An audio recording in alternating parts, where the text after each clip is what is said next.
오늘은 한 성령 다양한 은사라는 제목으로 하나님의 말씀 전하도록 하겠습니다. 오늘은 맥추감사주일이죠. 맥추감사주일은 구약의 출애굽한 이스라엘 백성이 지킨 3대 절기 중 하나인 맥추절에서 유래했습니다. 구약을 보면 출애굽한 이스라엘 백성에게 하나님은 가나안 땅에 들어가서 세 개의 큰 절기를 지키라 이렇게 말씀하셨습니다. 그것은 유월절과 맥추절 그리고 초막절이죠. 오늘날 그 맥추감사주일은 이 이스라엘 백성들이 지킨 이 3대 절기 중 맥추절에서 유래했습니다. 유월절이 지난 그 첫째 날 거둔 곡식단 중에 첫 단을 하나님께 흔들어서 요제로 감사의 제물로 하나님께 드렸습니다. 그리고서는 이제 49일을 셉니다. 그래서 77이 49, 7주를 세워서 이제 7주가 되는 때 그때 그동안 수확한 모든 그 수확에 대해서 하나님께 감사하여서 이제 제사를 드리고 절기를 지키는데 이것이 바로 맥추절입니다. 그래서 이 맥추절의 이름은 그 6월절로부터 50일째 되는 날이다. 그래서 신약에는 오순절이다 이렇게 말하고요. 첫 곡식을 하나님께 수확하여 드린다. 그래서 초실절이다 이렇게 부르기도 합니다. 그래서 다양한 의미로 이 맥추절의 이름들이 있는데 우리가 오늘 지키고 있는 맥추감사주일은 바로 구약의 3대 절기 중 하나인 맥추절에서 유래해서 우리가 감사함으로 하나님 앞에 드리고 있는 것입니다. 하지만 오늘날 대부분의 도시에서 살고 있는 성도들은 이 농사를 짓지 않다 보니까 이 맥추감사주일의 의미가 퇴색될 수밖에 없습니다. 하지만 교회력으로는 7월 첫째 주에 이 맥추감사주일을 지키고 11월 셋째 주일에 추수감사주일을 지키는 것은 한 해를 크게 둘로 나누어서 상반기에 한 번 하나님께서 주신 은혜에 감사하고 하반기에 또 한 번 하나님 베푸신 은혜를 기억하고 감사한다는 의미가 있습니다. 그러니까 농사를 안 짓는데 왜 맥추감사주일을 지키느냐 또 추수감사주일을 지키느냐 이렇게 말하기보다는 1년에 상반기에 한 번 하반기에 한 번 그런 의미에서 오늘은 이제 어저께까지가 딱 6월달이 다 지나갔잖아요. 이 청년들도 말합니다. 젊은 사람들도 목사님 왜 이렇게 2018년도는 빨리 지나갑니까? 이렇게 이야기하더라고요. 그만큼 훅 지나갔는데 그러다 보니까 이렇게 바쁘게 살면서 혹시나 하나님께서 우리에게 베푸신 은혜들을 기억지 못하고 감사하지 못한 것이 없을까 되돌아보기 위해서 그런 의미에서 우리가 맥추감사절을 지키고 또 11월 셋째 주에 추수감사절을 지키는 것은 또 후반기에 또 전반기와 같이 하나님 베푸신 은혜를 기억하면서 감사하는 의미로 드린다 하고 우리가 기억한다면 이 농사는 안 지어도 맥추감사주일을 지키고 추수감사절을 지키는 것이 우리에게 얼마나 영적으로 유익한 것인가 할 수 있는 것이죠. 돌아보면 감사할 일이 참 많았습니다. 바울은 범사에 감사하라 말하지 않았습니까? 그런데 이런 날도 없으면 우리가 사실은 감사할 시간도 없이 그냥 막 지나갈 수가 있습니다. 그러므로 다시 한번 오늘 맥추감사주일을 통해서 상반기에 하나님께서 우리에게 베풀어 주신 우리의 가정이나 또 자녀들 또 생업 여러 면에서 우리에게 주신 그 은혜들을 기억하고 또 감사하는 성도들 되시기를 주님의 이름으로 축원합니다. 아멘. 이렇게 감사하는 마음을 가지고 오늘 특별히 또 우리에게 고린도 전서의 말씀을 계속 나누면서 이 영적인 부분에 있어서 하나님께서 주신 은혜들은 또 어떤 부분을 우리가 감사해야 될까 이것을 함께 생각해 보기를 원합니다. 바울은 식사 문제를 가지고 우상 앞에 제물로 드려졌던 고기를 먹느냐 마느냐 또 가난한 자들 이런 사람들을 파당을 지어서 성찬 예식에서 차별을 두는 이러한 문제들을 놓고 먹든지 마시든지 무엇을 하든지 다 하나님께 영광을 돌려라 이렇게 말을 했습니다. 지금까지 한 얘기는 육신적인 이야기였다면 바울은 이 고린도전서 12장에서부터는 영적인 문제들을 다루기 시작합니다. 그는 먼저 1절에서 신령한 것에 대하여 고린도 교회 성도들이 알지 못하기를 원치 않는다 이렇게 말하고 있어요. 신령한 것에 대해서 성도가 알아야 된다는 것이죠. 신령하다 이게 뭐죠? 우리 영적이다, 신령하다 이런 얘기들 자주 하잖아요. 그런데 이 어느 때 그런 말을 씁니까? 뭔가 성경을 많이 알고 있거나 또 기도를 많이 하거나 이런 사람들을 신령한 사람이다, 영적인 사람이다 이렇게 이야기를 합니다. 그렇다면 왜 그런 것에 대해서 우리가 신령하다는 말을 붙이고 과연 우리가 신령하다라고 할 때에 이 신령할 것이 무엇일까? 그것을 오늘 바울은 우리에게 자세히 설명합니다. 먼저 바울은요, 신령한 것을 알아야 된다 이렇게 말하면서 고린도 교회 성도들이 이방인으로 있을 때에는 우상에게 끌려다녔다 이렇게 말합니다. 여러분, 그 우상이 뭐죠? 바울은 말 못하는 우상에게 끌려다녔다 이렇게 말해요. 우상은 귀가 있어도 듣지 못하고, 눈이 있어도 보지 못하고, 입이 있어도 말하지 못하고, 손이 있어도 아무것도 할 수 없어요. 그러니까 이 아무것도 할 수 없는 이 우상을 섬기는 사람들은 어리석은 사람들이죠. 그러니까 말 못하는 우상이다라는 것은 그 아무것도 할 수 없는 우상을 섬기는 사람들은 결국 무익한 것을 섬기는 것이다. 그러니까 우상 섬기는 것이 무익하다는 것이에요. 그렇습니다. 고린도 교회 성도들이 이방인으로 있을 때 그것은 혈통적으로나 아니면 육적으로 이방인이 아니라 예수 그리스도를 믿지 않으므로 영적 이스라엘 안에 들어오지 못했을 때, 그래서 그들이 예수를 믿지 못함으로 말미암아 우상 앞에 이끌려서 그들이 우상을 숭배할 때에 그들이 바로 영적이지 못한 사람들이다 이거예요. 그러니까 이 말을 우리에게 다시 한번 적용하면 신령한 것은 다른 게 아니에요. 신령한 것은 하나님의 영이신 성령이 우리 안에 들어와서 우리로 예수 그리스도가 누구신지를 깨닫게 하시고 그 예수 그리스도를 믿음으로 죄사함을 받고 영생을 얻게 하는 것. 그래서 그 천국에 들어가 영원토록 왕노릇 할 것을 믿는 이 믿음이 우리 안에 있을 때 우린 바로 신령한 것을 아는 사람이요 또 영적인 사람이다 이렇게 말할 수가 있습니다. 왜냐하면 예수 그리스도를 알지 못하고 예수 그리스도를 믿지 못하고 또 천국을 소망하지 못하면 결국 어떻게 됩니까? 우상 숭배하는 사람들과 똑같은 거예요. 우상 숭배 왜 합니까? 자기를 위해서 하는 거예요. 10계명의 제2계명은 뭐라고 말합니까? 너희를 위하여 우상을 만들지 말라. 여러분, 우상을 숭배하는 사람들은 무엇 때문에 우상을 숭배하냐면 자기의 육신의 일을 위해서 우상을 숭배하는 거예요. 이 땅에서 잘 먹고 건강하고 잘 되고 그게 전부예요. 우상 숭배하는 사람들이 무슨 영적인 신비로운 것에 대한 관심들이 있느냐? 전혀 없어요. 그런데 예수 그리스도를 믿고 구원을 받으면 그때부터 어떤 것에 관심을 갖습니까? 하나님의 나라, 교회, 영혼을 구원하는 일들, 주님 주신 사명, 이런 영적인 것에 대한 눈이 떠지고 관심을 갖게 되는 것이죠. 그러므로 예수를 믿는다고 하면서도 여전히 육체적인 일에 힘쓰고 있는 사람들은 아직 신령한 사람이라 할 수가 없는 거예요. 그렇기 때문에 바울은 로마서에서 뭐라고 이야기하냐면 너희가 성령을 받았으니 그 성령이 너희 안에 있는 육신의 소욕을 이겨서 성령의 이끌림을 받아서 하나님의 뜻을 분별하여 하나님이 기뻐하시는 것을 행할 때에 너희가 진정한 그리스도의 사람이요 너희가 성령의 사람이다. 그러므로 너희가 성령의 소욕을 따르지 아니하면 육신에 속한 자이다라고 이야기하고 있는 거예요. 그러니까 예수를 믿어야 신령한 사람이고요.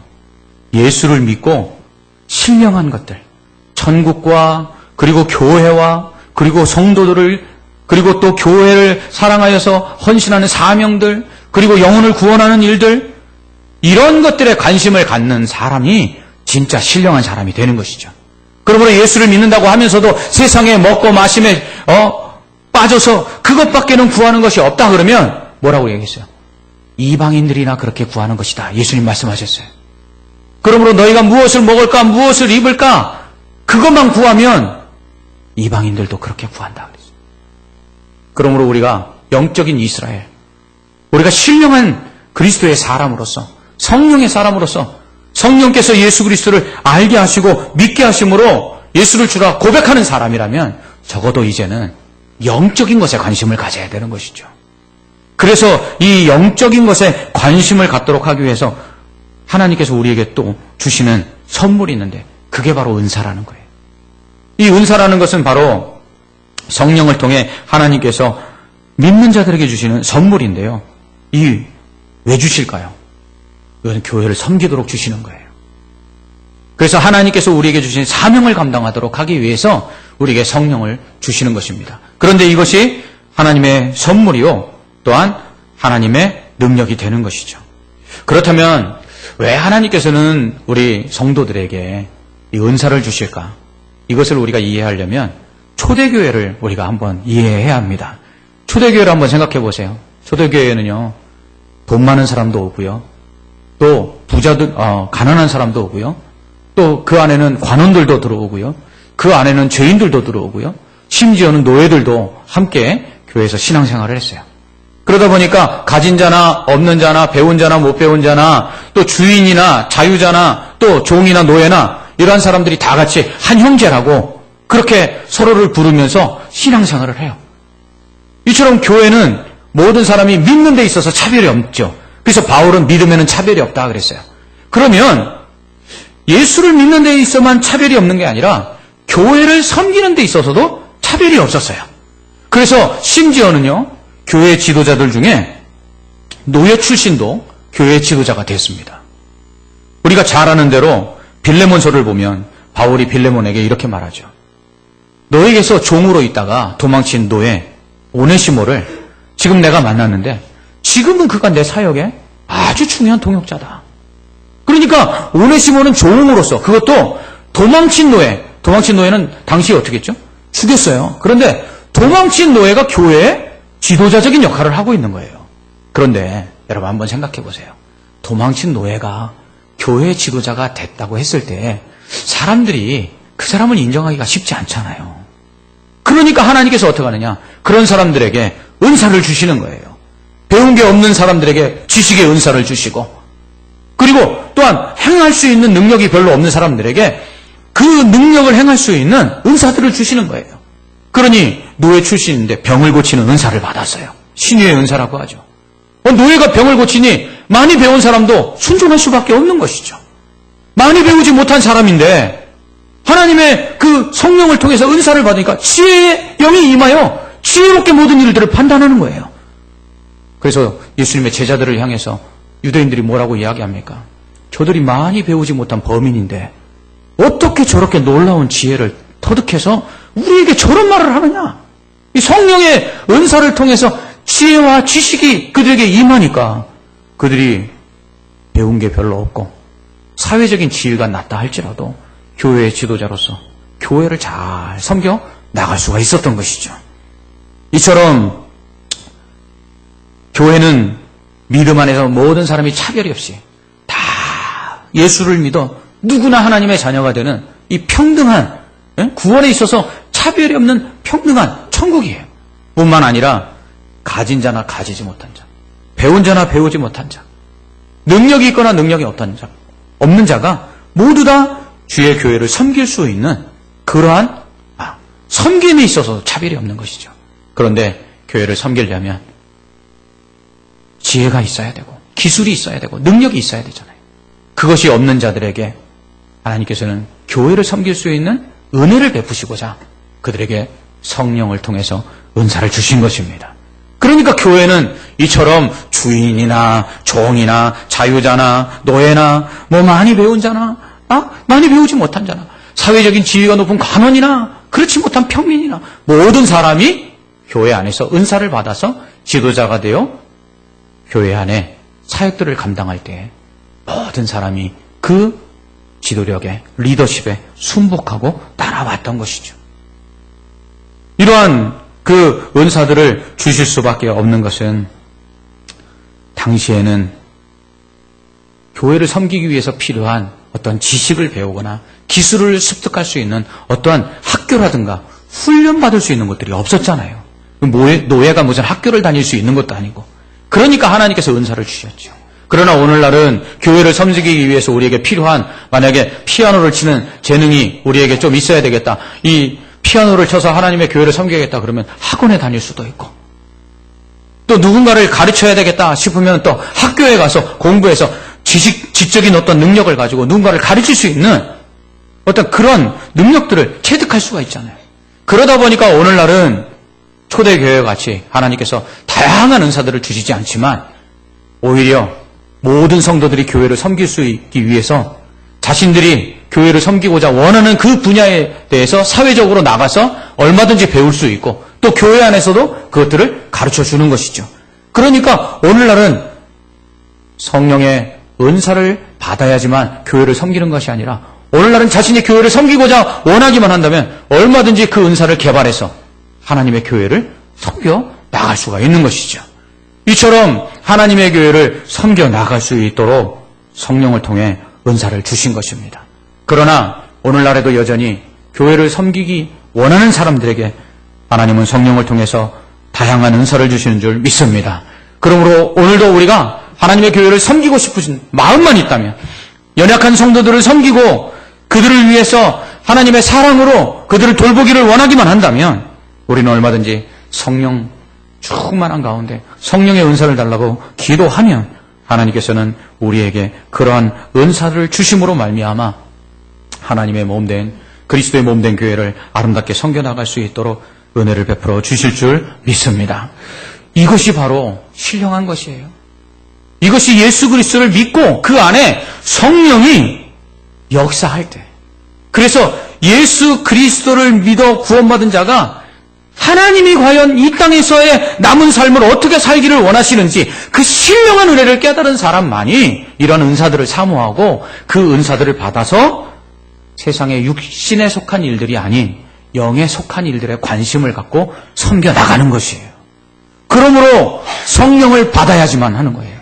성령을 받고 하나님의 그 신령한 은혜들을 깨달아야만 하는 것이에요. 그래야지만 예수를 믿어도 이 땅에 살면서 교회에 나오는 목적이 세상에 무엇을 먹을까, 무엇을 입을까가 되지 않는 것이고, 교회를 나오는 목적이 이 땅에 모든 내가 원하는 것들을 이루기 위해서 주님 앞에 기도하러 나오는 것이 아니라 우리를 위하여 생명을 버리신 그 사랑의 주님, 우리를 위하여 하나밖에 없는 아들, 그 독생자도 아낌없이 십자가에 내오신 그 하나님의 그 사랑을 어떻게 갚을까 하면서 신령한 일에 최선을 다하고 섬기고 봉사하는 그런 신령한 사람들이 되는 것이죠. 그러므로 우리는 이 신령한 예수 그리스도를 통해서 우리에게 주신 그 구원의 은혜가 우리 안에 있어야 돼요. 그리고 이 구원의 은혜를 받은 자로서 더 신령한 우리에게 사명이 있음을 알아야 돼요.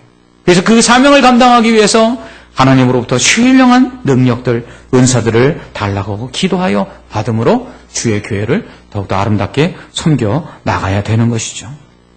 이처럼 은사는 개인을 위해서 주시는 것이 아니라 이 교회를 섬기도록 주시는 거예요. 하지만 개인적인 은사들도 있어요. 신앙생활을 잘 할 수 있도록 신앙의 유익을 위해서 개인적인 어떠한 그 은사들도 있는데 특별히 방언이 있습니다. 이 방언이라는 것은 내가 태어나지 않은 지역의 말을 하는 거예요. 우리나라는 방언 그러면 사투리 정도 이렇게 이야기하는데요. 정확하게 번역을 하면 이건 외국어입니다. 오순절 성령 강림을 통해서 성령을 받은 120명의 성도들이 나가서 복음을 전하는데 그 당시 6월절에 많은 지역에서 온 사람들이 예루살렘에 모였습니다. 그런데 그들이 복음을 전하는 이 사도들의 말을 들었는데 놀라운 것은 그 사람들은 갈릴리 출신인데 자기들은 여러 지역에서 와서 바데인, 메데인, 엘람인, 메소포타미아인, 유대인, 갑바도기아, 본도, 아시아, 부르기아, 밤빌리아, 애국, 구레네, 리비아, 로마 이렇게 다양한 지역에서 왔는데 사도들이 복음을 전하는 그 말이 자기가 태어난 곳 말로 난 곳 방언으로 들려지기 시작하는 거예요. 그러니까 어떻게 해요? 예수 그리스도가 누구인지를 알게 되고 믿게 되는 것이죠. 여러분 제가 지금 한국말로 이렇게 성경 설교를 하고 있는데 여러분들이 다 중국 사람이라고 해보세요. 중국 사람 별로 기분 안 좋으신가요? 일본 사람 하면 더 기분 안 좋을 거 아니에요? 중국 사람이라고 해보죠. 그럼 여러분들이 중국말밖에 몰라요. 제가 한국말로 설교를 하면 여러분 지금 이 시간 제가 아무리 은혜로운 말씀을 전한다 할지라도 여러분 알아듣고 은혜를 누릴 수 있습니까? 없지요. 여러분 은혜를 받으려면 어떻게 해야 돼요? 여러분들이 한국말을 알든지 아니면 제가 중국어로 설교를 해야 되죠. 그런데 오순절 성령 강림 사건 이후에 그런 일이 일어난 거예요. 제가 한국말로 설교를 하는 게 아니라 제가 한 번도 해본 적이 없는 중국어로 복음을 전하고 설교를 하는 거예요. 그랬더니 중국에서 온 사람들이 그 말씀을 듣고 예수를 믿는 것이죠. 이것이 바로 첫 번째 방언입니다. 그런데 또 두 번째 방언이 있어요. 이건 뭐냐면 신령한 언어. 그래서 이 세상의 언어가 아니라 그 천상의 언어로 우리가 하나님 앞에 기도할 때 이때 우리가 이것을 신령한 방언이라고 이야기합니다. 그런데 이 방언을 주신 이유는 뭐냐면 이렇게 신령한 언어를 통해서 하나님과 깊이 있는 교제를 하기 위해서 주신 것이에요. 그래서 방언을 기도하는 사람들은 그런 얘기를 하죠. 방언으로 기도하면 2-3시간 기도해도 언제 시간이 갔는지 모르고 하나님과 깊이 있는 교제를 한다고.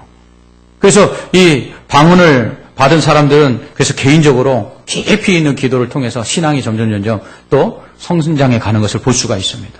그런데 이 방언을 받은 사람들 중에서도 어떤 사람이 있냐면 방언은 말하는데 방언의 내용이 뭔지를 모르는 사람이 있어요.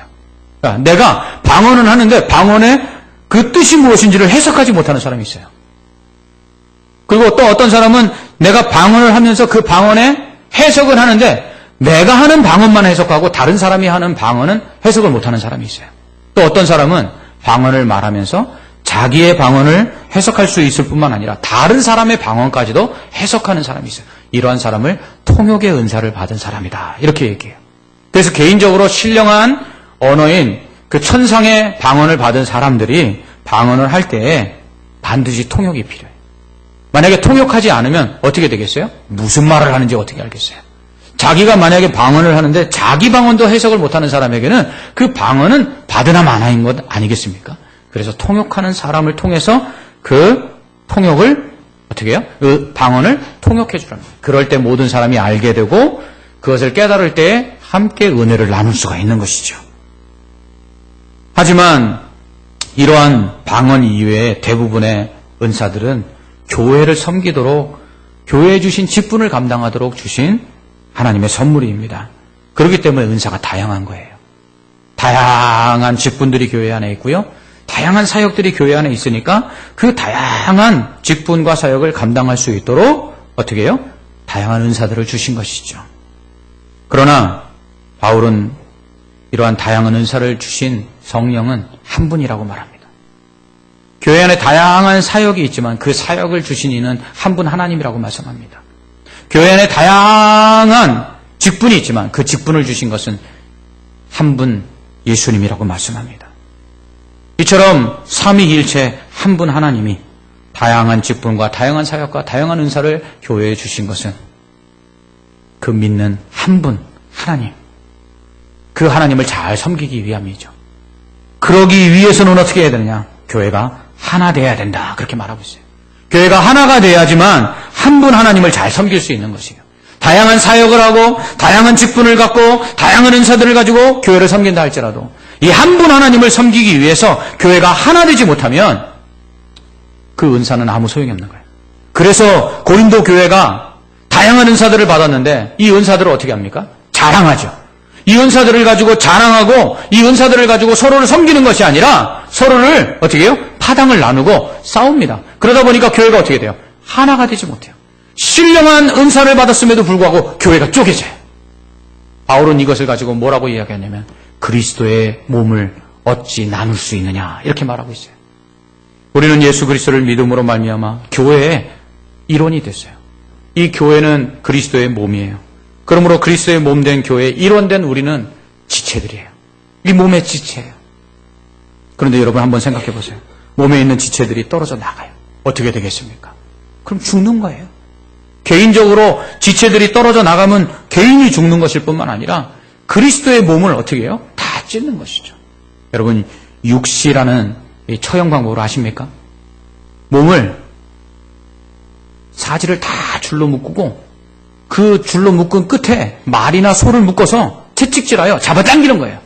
그럼 어떻게 됩니까? 온몸이 찢겨져 나가는 거죠. 여러분 그리스도의 몸된 교회가 어떻게 이와 같이 찢겨져 나갈 수가 있겠어요? 우리가 사랑 안에서 하나가 되어 섬기지 못하면 우리는 뭘 하느냐 하면 교회가 싫은 게 아니에요.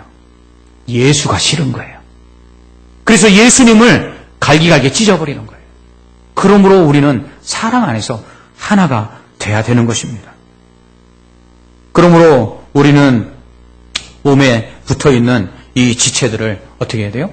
사랑하고, 그 사랑한다는 건 다른 게 아니라 인정하는 거예요. 서로의 다양성을 인정하는 거예요. 여러분, 우리는 다르다 그러면 우리는 틀렸다 이렇게 생각을 해요. 그게 아니죠. 다른 건 차이가 있을 뿐이에요. 나와 다른 사람을 틀리다고 말하는 순간 나는 옳은 사람이 되고 저 사람은 틀린 사람이 되면 싸울 수밖에 없는 거예요. 누구 한 사람은 옳고 누구 한 사람은 그러니까. 그런데 그렇지 않죠. 어떻게 다 손입니까? 어떻게 다 발이에요? 어떻게 다 눈이에요? 어떻게 다 입이에요? 다양한 직분과 다양한 은사를 가지고 서로 인정하는 거예요. 그렇게 인정해 줄 때에 우리는 서로 도움을 얻는 것이죠. 여러분 몸에 지체들 한번 보세요. 손도 있고 발도 있고 이 다양한 지체들이 있어서 서로 돕지 않습니까? 다 손이면 어떻게 되겠어요? 어떻게 빨리 달리겠어요? 다 발이면 어떻게 잘 짚겠어요?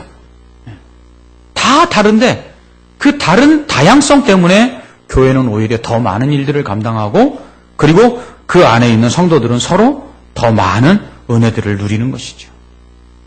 제가 선배 목사님으로부터 우리 교회 올 때 이런 말씀을 드렸어요. 김 목사, 교회에는 꼭 있어야 될 사람들도 없고 꼭 없어도 되는 사람도 없어. 이렇게 말씀하셨어요. 뭐냐면 꼭 있어야 될 사람이라고 사람 붙들고 목회하지 말라는 얘기였고 또 하나는 저 사람 좀 나가줬으면 하는데 하는 필요 없는 사람도 없다는 거예요. 하나님께서 다양한 성도들을 보내주셨는데 그 다양한 성도들을 통해서 교회를 섬기게 하시는 거죠. 제가 그 말씀을 8년 동안 얼마나 마음속에 새기고요. 그 말씀 해주신 목사님 지금도 참 고마워합니다. 제가요 목회를 하고 참 때로는 지치고 힘들 때가 있는데요. 놀라운 것은 저 성도는 우리 교회에 하나님 왜 보내주셨을까 하는 성도들이 오히려 어느 날 저에게 말할 수 없는 하나님이 보내신 천사와 같이 저를 위로할 때가 있어요. 그럴 때는요 정말 그 성도를 볼 때 내가 하나님 앞에서 저 성도 왜 있지 하고 더 사랑하지 못한 게 얼마나 하나님 앞에 회개가 되든지요. 그렇습니다. 우리 교회 안에 있는 모든 성도는요 하나님께서 필요해서 보내주신 분들이에요. 그리고 누구에게 필요하냐? 나에게 필요해서 보내주신 분들이에요. 그래서 저 사람만 없으면 좋겠다? 아니에요. 저 사람이 나 때문에 하나님께서 보내주신 천사라는 거예요. 우리가 그것을 깨닫고 이해할 때 우리는 사랑하게 되고 그럴 때 주의 몸된 교회는요 아름답게 성장해 가는 거예요. 우리 몸에 지체들이 있는데 약해지면 어떻게 해요? 더 신경 쓰잖아요. 여러분 손 다치면 그 손에 얼마나 신경이 갑니까? 예? 또 우리 자식들 중에서도 우리 연약한 자식들 얼마나 더 부모가 신경 씁니까? 여러분 교회도 마찬가지예요. 연약한 자일수록 더 귀히 여기는 거죠. 하나님이 그럴 때예요. 그럴 때 그 안에 하나님의 사랑이 임하게 하시는 거예요. 그럴 때 교회 안에 하나님의 놀라운 은혜가 더욱더 풍성히 나타나는 것이죠. 이처럼 교회가 서로 하나 되기 위해서는 분쟁이 없어야 돼요. 이 분쟁이 없기 위해서 특별히 우리가 해야 될 일은 바로 큰 은사를 삼아야 돼요. 어떤 은사? 사랑의 은사. 여러분 사랑도 은사예요. 은사. 이 사랑하고 싶다고 이게 사랑이 되는 게 아니더라고요. 우리가 날마다 하나님의 은혜를 깨닫고 기도하고 성령의 충만한 역사 속에서 이 사랑을 받아야 이 사랑을 할 수가 있어요. 그렇게 우리가 사랑할 때 하나님의 사랑이 우리 안에 풍성히 경험되는 겁니다. 이 신령한 하나님의 은혜가 어느 때 우리가 서로 사랑할 때 우리에게 임하는 거예요. 우리가 교회를 서로 섬겨 나갈 때 하나님께서 우리를 구원하신 그 이유가 무엇인지를 깨달을 때 우리 안에 우리의 구원에 대한 감사들이 나타나게 되는 것이죠.